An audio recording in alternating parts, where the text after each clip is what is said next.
be a big boost on your placement for the playoffs. Getting swept means you might not even enter the playoffs at all, and this is just a very crucial match right now. Wait, is this Group A? This is Group A. They're not. It doesn't matter. It doesn't matter. It's gonna battle for lower bracket the or seeding, upper bracket. Yeah, that's because Signal Ultra has not won a match yet. Yeah, right? and because of that, like, it has already been confirmed by the league operations and everyone else that Signal Ultra are just playing right now for the incentives that they get for winning matches. No longer are they going to be playing for playoffs. So that's already Signal Ultra out of the picture. Yeah, that's why all of the teams in Group A right now are battling for that upper bracket slot. Bracket slot, because again, you get 2 lives. You're twice to beat if you're in the upper bracket, so it's very important to secure that. And speaking of securing things, the Rafaela and the Baksha will be banned out for the final bans of this game. What will ONIC-PH secure as their 4th pick? The Estes is still open. No more anti-heal from the Baksha. Might be a good time to pick that up. Yeah, an Estes is a good pickup.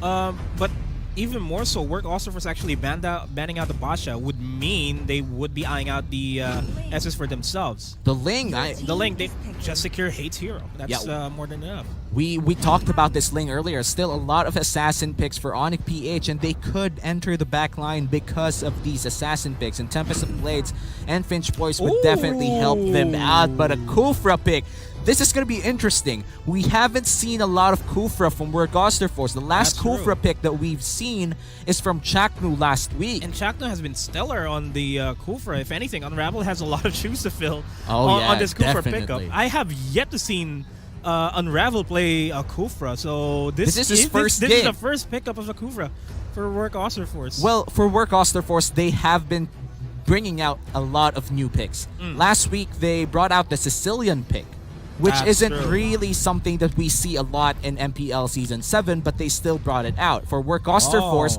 they haven't brought out this Kufra pick just for the past few weeks, and just now they lock it in. So this is another new Work Auster Force pick, and they're really showing their diversity through these heroes. Ooh, that's a little bit of a switch up there. Kairi will be playing the Lapu Lapu, and it's Jace Grok versus Unravel's Kufra, and that was the head-to-head lineup that we have against between these two teams. Now, it's even more so important to note that Unravel really likes to play those heroes that can really set a lot of the tempo in team fights. We've seen him pick Mathilda more often than not, and Mathilda is able to go for the plays that can dive into the backlines and potentially open up the entire game. But that is because Unravel goes into the matches where he just dives in and waits for his team to regroup. It's going to be a different case if you are going to be using a Kufra, because you really have a... Once you go in, you're in. You're in, and there's no way out of there. And we'll be hopping into game number 1 in this best-of-3 series between ONIC-PH and Work Auster Force. We'll see how much of a setup we're going to be expecting from Unravel here. Yeah, and for Unravel, he really has to set up a lot of things for Chu. Work Auster Force has been the most successful team when they were able to feed kills to Chu. Chu is, again, their biggest carry in the team right now. This has been the narrative for them ever since in the open qualifiers. But another name that pops up for a lot of their games already, it's either 3 Martisi or Arteezy. These two already showed that they could potentially be the carry that Work Auster Force needs if ever Chu can. And I love this kind of growth. This is something that you want to see from rookies, because again, having their first season already being this good is something that is rarely seen. So for Work Auster Force, kudos to them for that, but they're facing an ONIC-PH crew right now that's not just veterans, but good ones as well. Jay on that captain helm is something else. Not just a caring captain, but also a competitive one as well. It's all about the competitive aspect here in the Mobile Legends profession. Yeah. And even more so if I'm just biased towards tank mains because I am a tank main myself.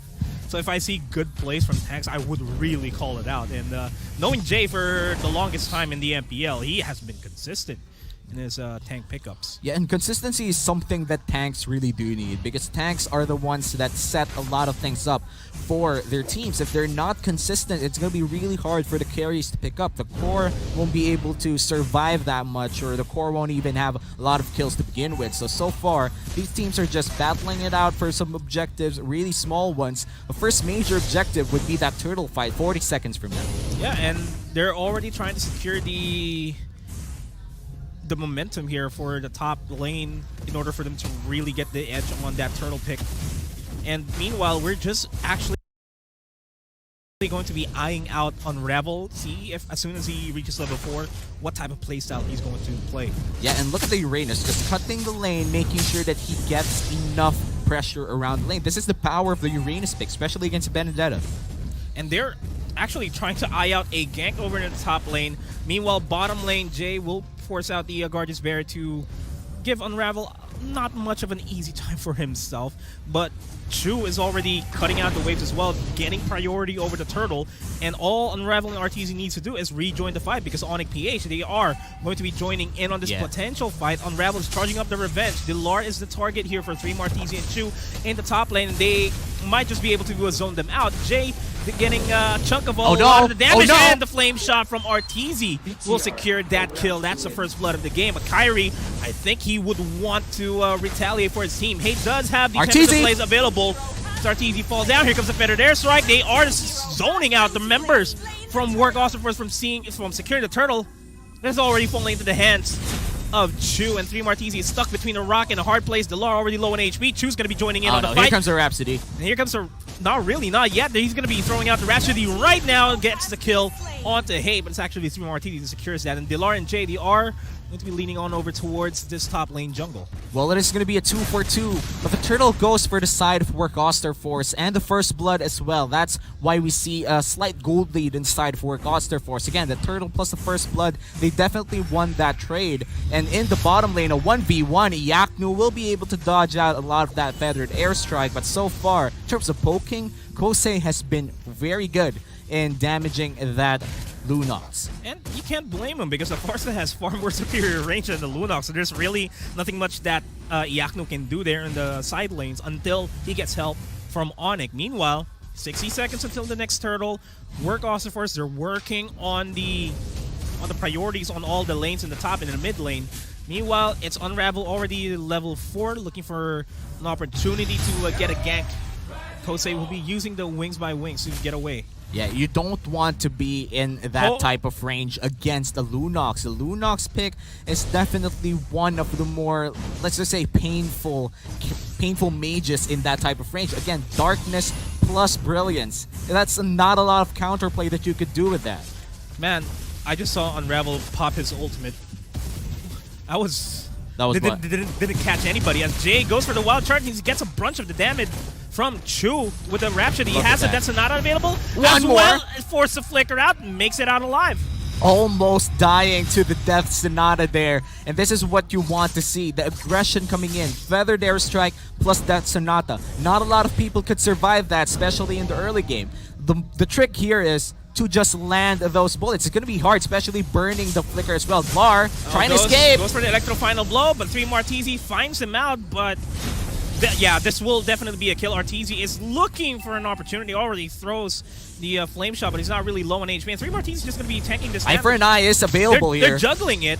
Eye for an Eye already used up, and he will fall down as the turtle will be reset by Work Osterforce, because there was a contingency here from ONIC-PH trying to go for the invade.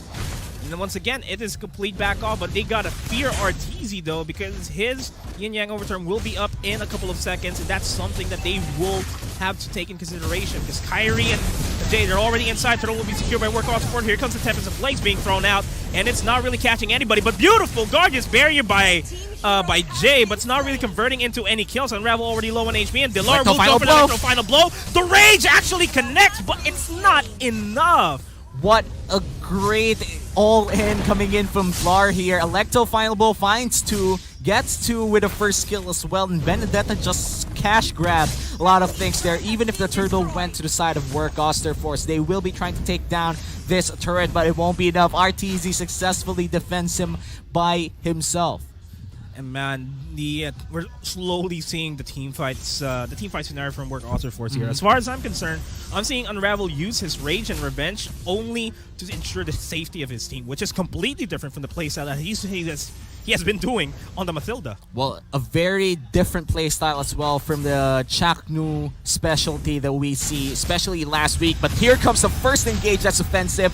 Hits on the correct target, but the Feathered Airstrike will not land because of the brilliance. But look at this. Oh no, that was a dive in with the rage. Oh, not even the rage, just a Chieftain's rage. Whoa! A beautiful two-man rage connects on to Jay. There's already Kyrie forced to fall back. Flame shot no longer needed. He will fall down. Right on the turtle pit. What a great set coming in from the Kufra. Unravel going big. Gets two with the stun, and the two people who got stunned immediately fell down. But looks like Lar will be next here. Unravel trying to find a trajectory. He is finding a way out. He'll get caught out by 3 Martini. Jay's here to support him. Power of Nature is not enough to deal out a lot of damage, actually, and he has to fall back.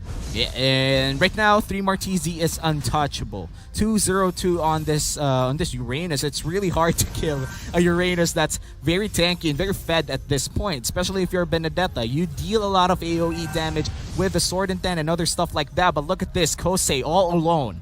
It's looking like ONIC will want to get this from themselves. The flicker into the rage, but Kosei flickers and uses the wings by wings to make it out. That's a conversion for the turret, but look at the damage output on the Yakno. And hey, you gotta respect that too! Will go for the Detonata, and Yakno is cornered with the Rhapsody, takes him out. They manage to secure Jay as well. Delar next in line here for the rest of Work Author Force. Kyrie forced to fall back there, and 3 Martini is just going to be soaking up a lot of the damage until Arteezy finds his bearing here. Will be popping out the umbrella. No Yin Yang overturns available, but it's more than enough to force them down to a quarter HP. 3 Martini forced to back off, and this is going to be the push the Work Author Force needs in order to get secure the turtle. And this is the power of a Uranus pick that successfully just soaks up the damage in the back line. Not only are they able to secure kills, they're able to secure a turret as well, plus the turtle down bottom lane. ONIC-PH right now, they're really trying to catch up to Work Author Force, but Work Author Force, they're 5k ahead, and looks like they're already steamrolling towards a big mid game for them. Yeah, this is a completely different outlook from their previous matchup where ONIC was just completely dominating over Work Author Force. It was only really game number 2 that Work Author Force almost had the game against ONIC. Yeah, and right now, Work Author Force, they are ahead. But ONIC-PH, I feel like they're waiting for the perfect opportunity to just have hate online. But Jay right now, 0-3-0 on this Grok. Doesn't matter that much. The Guardian's Barrier has been really good at this game, but not always converting kills. And 3 Martini will be caught against 4 members. There's nobody tanky enough to sustain against 4 members here. And he's forced to flicker out. Next objective for Work Author Force, but Unravel, have a look at him. He does have the Revenge available. He's not going to be committing it. He does have the flicker. He can flicker in and go for the rage, but he is backing off. Well, you gotta respect the damage from ONIC-PH at this point. You can't be flickering in or maybe just going in as the Kufra, trying to set up a fight, especially if it's underneath the turret. Respect is key here. Work Author Force is already ahead. There's no need to pull some crazy stunts. No need at all. And speaking of crazy stunts, Arteezy getting bursted out completely by Iyaknu. That's Unravel, no longer available here. Gets the revenge though, but it's not going to factor in as much. Chu dishing out a lot of damage onto Kyrie. 3 Martini just throws out the uncalled him moons. I don't know, but look at this. The damage from Chu, though, might just get Iyaknu one more shot, and that's going to be the Lunox going down. Work Author Force now ahead by 5,000 gold. And they're ahead in terms of map control here. All the lanes are already pushing up towards the side. ONIC-PH, save for the mid lane. They're already working wonders here. But this Chu and Kosei here in the mid lane. The Feathered Airstrike. 3 Martini is going to be in the back lane, focusing on hate, and Jay is caught all alone. Oh no. Rage. 3 Martini trying to catch up. The dash not actually going to be catching anybody there. 3 Martini is just going to cut the lanes. Delar might be overstaying his welcome, and Unravel charging up the revenge, not following through. Yeah, and right now, Work Author Force have complete control of the mid game. Now that the outer turrets are out for ONIC-PH, they have less map to play around with.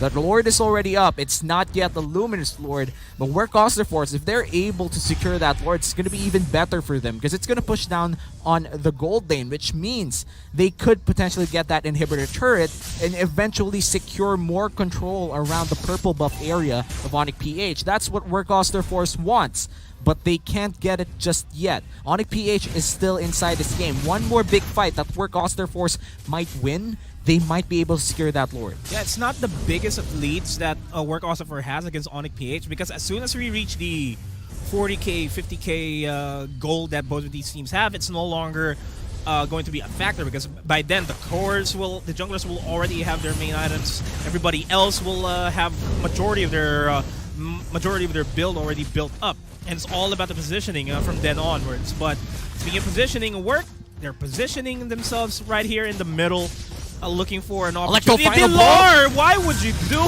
the Electro Final Blow? Good thing he has the eye for an eye to escape that. And not just eye for an eye, but also sword intent, enough sword intent to just dash away twice and burn the Feathered Airstrike. I feel like the cooldown for Feathered Airstrike and Electro Final Blow, I would say Electro Final Blow has a shorter cooldown at this point, but it's still not that far off. So that's the Electro Final Blow out for ONIC-PH, and the Feathered Airstrike already up with the damage! Is going to cry, no pun intended, for those who understand Tagalog for that matter.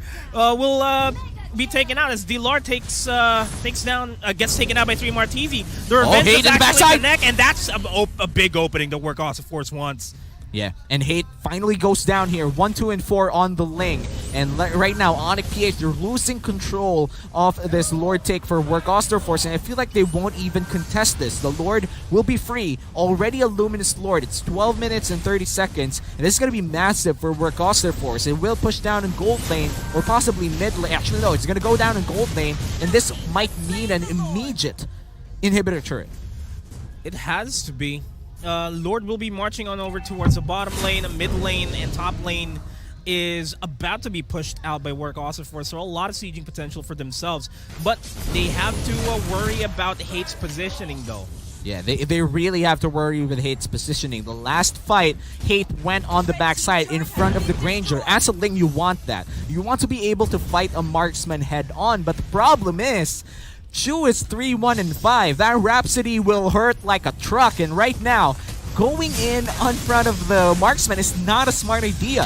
Hey, beautiful Feathered Airstrike. Jay will get caught up by the revenge, but Hate takes one. That's a position that we want from Hate. And look at the HP being completely depleted though in the backlines of ONIC-PH, but it doesn't matter because they will be sustaining themselves throughout this entire fight. Now, Work Oster Force is now down to a 2v3. They're still relatively healthy. Dilar already low. Jay will get taken out. And 3 Martisi and Unravel will chase down the Hate, the squishies. No matter how painful you are, the 2 tanks will always prevail. And they're already CG on the top lane. Electro Final Blow will be thrown out, but it's not enough to save this turret at all. They're focusing their attention over in the mid lane, and they're applying a lot of pressure here in this map. They get the knockup onto Dilar. Hate is back. Unravel's low on HP. Hate will be rejoining the fight, but that has to be a disengage for ONIC. Just when you thought ONIC-PH finally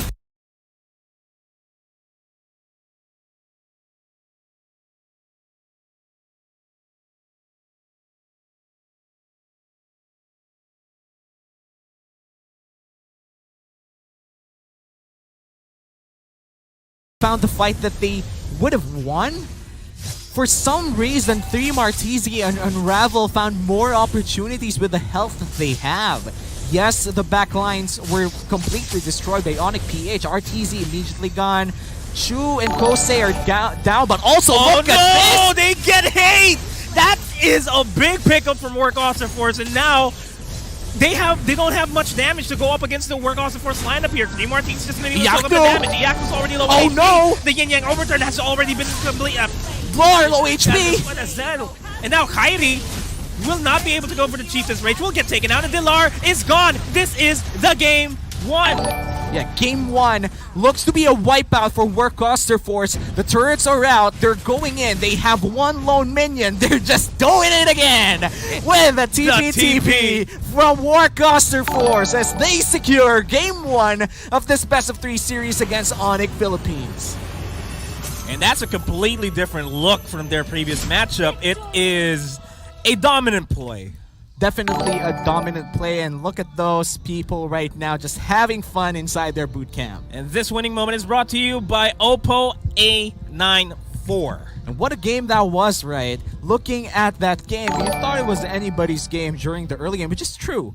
They fought blow by blow, but until around mid-game where the tanks were felt.